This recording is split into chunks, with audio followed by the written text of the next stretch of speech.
السلام علیکم ورحمۃ اللہ وبرکاتہ۔ بسم اللہ الرحمن الرحیم۔ میں نے ایک ایسے خاندان میں آنکھ کھولی جس میں حلال و حرام کی کوئی تمیز نہیں تھی۔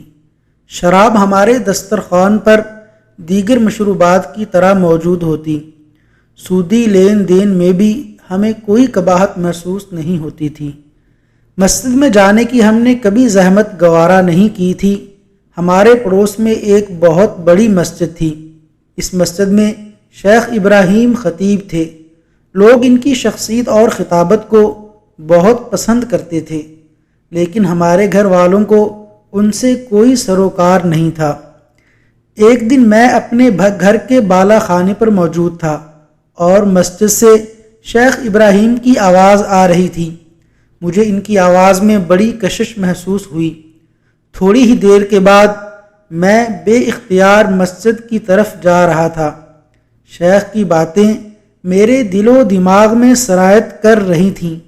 مجھے ایسا محسوس ہو رہا تھا کہ میرے اندر لگا سالوں کا زنگ اتر رہا ہے اور میں بالکل ایک بدلا ہوا انسان ہوں۔ شیخ ابراہیم رسول اللہ صلی اللہ علیہ وسلم کا یہ فرمان سنا رہے تھے، جو جسم حرام مال سے پرورش پاتا ہے، جہنم ہی اس کے لیے سب سے مناسب جگہ ہے۔ مجھے یہ سن کر دھچکا سا لگا کہ ہم بے خیالی میں تباہی کی طرف جا رہے ہیں، اپنے لیے جہنم میں جانے کے اسباب ڈھیر لگا رہے ہیں۔ میرے دل میں آیا کہ اپنا گھر چھوڑ دوں، کسی اور جگہ چلا جاؤں۔ وہاں یہ راحت و آرام تو نہیں ہوگا، مشکلات کا سامنا ہوگا، لیکن جہنم کی آگ سے تو بچ جاؤں گا۔ بہرحال یہ کوئی چھوٹا فیصلہ نہیں تھا، ابھی مجھ میں ایسا کرنے کی ہمت نہیں تھی۔ میں نے اپنا گھر تو نہ چھوڑا، لیکن اپنے گھر سے کھانا پینا ترک کر دیا۔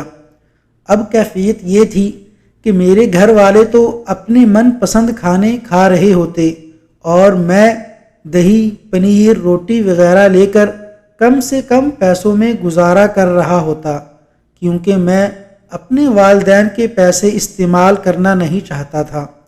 میری اس کیفیت پر والدہ بہت دکھی تھیں۔ میرے بغیر وہ بھی بادل نخواستہ ہی چند لقمے کھاتی تھیں۔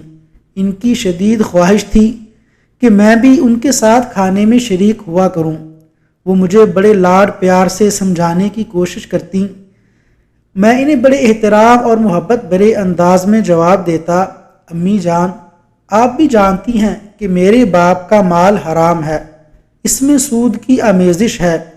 شراب ہمارے دسترخوان پر عام مشروب کی طرح استعمال ہوتی ہے، یہ روش ہمیں جہنم میں لے جائے گی۔ آہستہ آہستہ والدہ بھی میرے ساتھ شامل ہو گئیں۔ اب انہوں نے نمازیں بھی پابندی سے ادا کرنا شروع کر دیں۔ پھر میری بہن بھی ہمارے ساتھ آ ملی، لیکن میرے والد کا تکبر، ضد اور انا برقرار رہی۔ وہ اپنی روش کو چھوڑنے کے لیے تیار نہیں تھے۔ ہم نے ان کے ساتھ کبھی کوئی بدتمیزی نہیں کی۔ ہمارا رویہ انتہائی مؤدبانہ تھا۔ ہم انہیں قائل کرنے کی کوشش کرتے رہے، ان کے لیے رات کے آخری حصوں میں قبولیت کی گھڑیوں میں دعائیں بھی کرتے رہے۔ آج بھی میرے کانوں میں اپنی والدہ اور بہن کی وہ التجائیں اور آہوازاریاں گونج رہی ہیں۔ ایک دن صبح کے وقت میرے والد نے ہمارے سامنے آ کر زارو قطار رونا شروع کر دیا۔ پھر انہوں نے مجھے سینے سے لگا لیا اور کہا، بیٹے، میں وعدہ کرتا ہوں کہ ہر وہ کام چھوڑ دوں گا جس سے اللہ تعالیٰ ناراض ہوتا ہے۔ جب نماز کا وقت ہوا تو میں اور میرے والد دونوں مسجد میں گئے۔ پھر ہم نے باقاعدگی سے مسجد جانا شروع کر دیا۔